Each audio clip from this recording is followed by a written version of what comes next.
On en vient à ce phénomène hors norme, les Pokémon. C'est la franchise la plus lucrative de l'histoire devant Disney et Star Wars. Parmi les produits phares, les cartes à jouer, elles deviennent un objet de spéculation. Il y a quelques mois, nous nous étions intéressés à ce business très florissant. Et cet été, nous vous proposons de revoir nos magazines les plus marquants de l'année. Alors voyez ce reportage signé Juliette Bondil et Pauline Benzassi. 3, 2, 1, go. Non, ciao bello. Ruben, 8 ans, et Noan, 10 ans, passent des heures à jouer avec leurs cartes Pokémon. Plus 100 morts. Je suis mort. Leur méthodologie est un peu hasardeuse. Mais non, c'est à moi d'attaquer. Ça, c'est une règle qu'on a inventée avec mon frère parce qu'on ne sait pas vraiment comment on joue. Elle est rare, elle m'intéresse. Elle est rare. Leurs parents sont un peu moins emballés.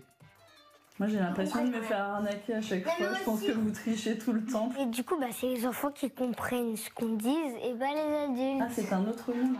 Si Ruben pense cela, c'est probablement parce qu'il n'a jamais rencontré Laetitia. À près de 400 km de là, dans les Deux-Sèvres, cette mère de famille possède une drôle de ménagerie dans sa chambre à coucher. Les peluches en tout, je suis rendue à 778. Et au moins autant d'objets complètent sa collection, débutée il y a 25 ans. Peluches, figurines, pas mal de mugs, tous les jeux vidéo Pokémon. Là j'ai un gaufrier et derrière j'ai le grille-pain Pikachu. C'est une passion un peu débordante, j'avoue. La moitié de son salaire de livreuse de journaux y passe, un sacrifice totalement choisi et assumé. Parce que évidemment, pour avoir ça, on ne peut pas partir en vacances. Donc c'est soit l'un, soit l'autre. Voilà, Pas grave. Oui, voilà, on fait autre chose. On va partir, moi, ça me fait autant plaisir qu'avoir tout ça. Car Gabriel est lui aussi un mordu de la licence. Ça, c'est les... On peut la mettre derrière. Oui. Mère et fils possèdent près de 30 000 cartes. Il n'y a plus de place.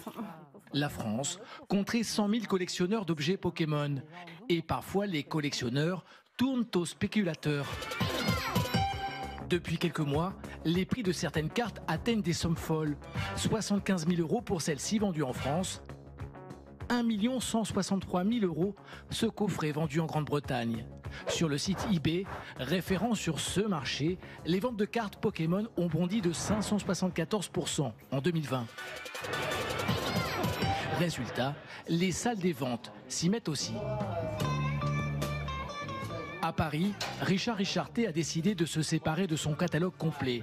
102 cartes de la première édition en excellent état qui dormaient dans son placard depuis 22 ans.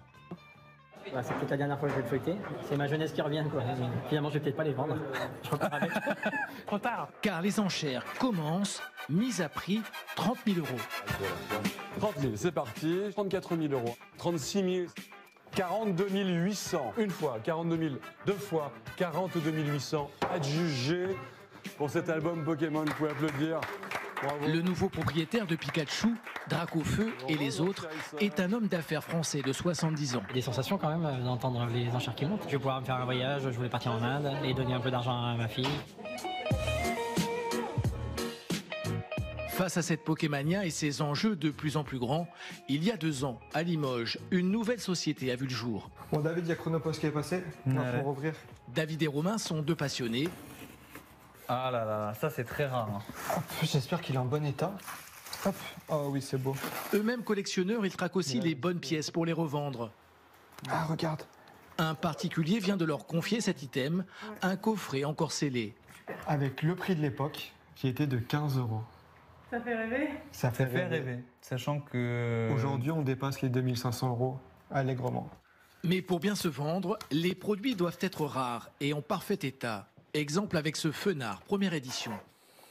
Et là, on peut voir qu'il y a des disparités. Une carte qui va être en édition 2, c'est vendu 10 €, alors que cette même carte-là, en édition 1, neuve, c'est vendu 750 €. Et le moindre détail fait perdre de la valeur. Il y a des petites taches noires partout. C'est du dépôt gras qui est collé sur la carte. Et dans le coin, juste là, on voit que la carte, elle est pliée. C'est ce qui va faire perdre le plus de valeur à la carte. Alors régulièrement, David et Romain distillent leurs conseils sur Internet. Bonjour à tous. La manipulation, c'est non. On lève la carte de façon à ne pas la frotter. Comme ça, on ne raye pas la carte. Elle est protégée, donc maintenant elle risque plus rien. Et comme ça, elle ne s'abîmera pas. Leurs vidéos sont suivies par plus de 250 000 abonnés. Et le duo s'est rendu compte que le moindre de ses propos pouvait influencer le marché, comme en mai dernier, quand ils se sont intéressés au coffret Nouvelle Aventure.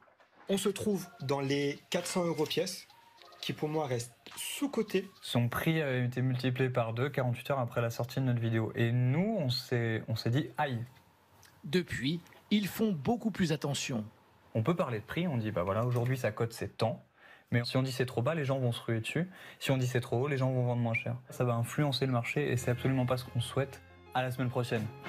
D'autres sont moins scrupuleux et la bulle spéculative désormais frôle parfois l'absurde, au grand désespoir des collectionneurs historiques. Il y a 2 boosters vides, il n'y a pas de carte dedans. Les boosters vides sont à vendre 100 €. C'est que l'emballage. Ça, faut le savoir, c'est un bout de carton qu'il y a dedans. Et ces bouts de carton, ça coûte 55 centimes de base. Donc pourquoi aujourd'hui, quand vous l'achetez, elle vaudrait 1000, 2000 €? Ça m'horripile, ça m'exaspère au quotidien et je trouve pas ça normal. Alors à sa façon, Laetitia tente de résister. Vous avez tous mélangé vos decks, c'est bon? Régulièrement, elle organise des ateliers pour rappeler une évidence. Et j'en ai un deuxième. Ces cartes à la base sont faites pour jouer. Oui, tu as le droit de faire évoluer Psycho-Quack en Aqua-Quack, oui tout à fait.